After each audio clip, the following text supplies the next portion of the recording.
రామప్రసాద్ నీ మధ్యన బొత్తిగా అమ్మాయి ఎవరు అబ్బాయి తెలియట్లేదా నీకు? రామప్రసాద్ మన ఫ్రెండ్స్. ఏంట్రా ఏమైందా నీకు? ఏంట్రా ఎలా మారిపోయారు అందరూ? నువ్వు ఫోన్ చేసి ఏదో మాట్లాడన్నావు. సరే అర్జెంట్ కూర్చోండి చెప్పాలి. చెయ్యండిరా ఫ్రెండ్స్ రా మనం ఇలా మాట్లాడు. దొరక మాట్లాడు. ఏది మ్యాటర్ చెప్పని చెప్పు. పక్క హాస్టల్ ఒక అమ్మాయి నన్ను రోజు రాయితో కొడుతుంటా. నీలంటే వాళ్ళు చెప్పుతో కొట్టాలి, రాళ్ళతో కాదు. ఫీలింగ్ అమ్మాయిలు ఎందుకు నన్ను అంటే పడి చచ్చిపోతారు? మన సినిమా నీదే జోకులు అనుకున్నావు తెలుసా? నాకు చిన్న డౌట్ ఉందిరా. చెప్పరా. అమ్మాయిలు జనరల్ ఎలాంటి అబ్బాయిలు పడతారా? ఏ అలాంటి అమ్మాయినా అందమైన అబ్బాయినా ఓ ఎదవకి ఓ పోరంబోకే పడతారా? మరి అమ్మాయి నాకు పడతాదంటావా? నీకేం తక్కువరా? మన బ్యాచ్ పెద్ద ఎదవ కదా. పెళ్ళైతే ప్రతి ఒక్కరి లైఫ్ మారుతుందంటారు. నా లైఫ్ కూడా మారిందండి. మా ఆవిడ ఏది చేసినా చించేస్తుందండి. నిజంగా దాని ప్రేమ చూస్తే అసలు బయటికి వెళ్ళబుద్ధి కాదండి. నమ్మకం లేదా సార్? కావాలంటే మీరు చూడండి. ఏమే మన ఇంటికి నాగబాబు గారు రోజా గారు వచ్చారు, ఒకసారి రా. అయ్యో అవునండి, నిజంగానే వచ్చారు. అబ్బా ఈ ఆనందం తట్టుకోలేకపోతున్నానండి, ఈ ఆనందం తట్టుకోలేకపోతున్నానండి.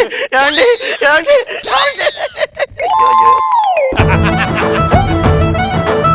అది శోభనం రోజు వచ్చిన బట్టలు చించేస్తుంటే ఆతృతతో చించింది అనుకున్నానండి. ఇలా అలవాటుతో చించింది అనుకోలేదండి.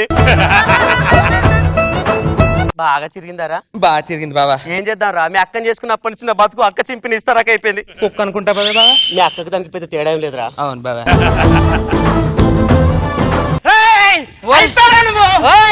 నిన్ను పొడి చేస్తా. ఏంటి పొడి చేస్తా? ఏంటి మినప్పొడే కందిపొడి రా? నీ చావు కళ్ళ చూస్తా. ఏదో అండర్వేర్ చూస్తాను ఈజీగా చెప్తావేంట్రా? నిన్ను చంపందా నాకు ఇవాళ నిద్ర పట్టదురా. రెండు నిద్ర మాత్రం వేసుకోరు అదే పట్టింది. ఏం జరుగుతుందండి ఇక్కడ? ఇందాక నుంచి పొడి చేస్తా ఇప్పుడు పొడి చెయ్యి. నువ్వు పొడి చేస్తే నీకు 10 లక్షలు ఇస్తా. ఏంటి నన్ను చంపేయడానికి 10 లక్షలు ఇస్తారా? ఏం మీ నాన్న నన్ను చంపేయడానికి 10 లక్షలు కట్టడం ఇలా? ఏమండి మిమ్మల్ని ఒకటి అడగొచ్చా? మొగుడు చచ్చేంత వరకు మొగుడు దగ్గర ముష్టి దానిలాగా అడుగుతూనే ఉంటారంటే మీరు? ఓ అబ్బో, మరి అలాంటప్పుడు ముష్టి వండిన తిండి ఎందుకు తింటున్నావు? ఈ ముష్టి దాంతో కాపురం ఎందుకు చేస్తున్నట్టు? గత్యంతరం లేక? ఆహా, మాకు కూడా సేమ్ ఫీలింగ్. ఏమో మీ ఆడవాళ్ళకు మాట్లాడడానికి ఛాన్స్ ఇవ్వాలి కానీ వరల్డ్లోని బెస్ట్ కప్ తీసుకొని వస్తారే మీరు? అవును, మరి మేము కూడా ద బెస్ట్ మొగుడు చేసుకోవాలనుకుంటాము. పెళ్ళైన తర్వాత తెలుస్తుంది ముష్టి మొగుడు చేసుకున్నామని.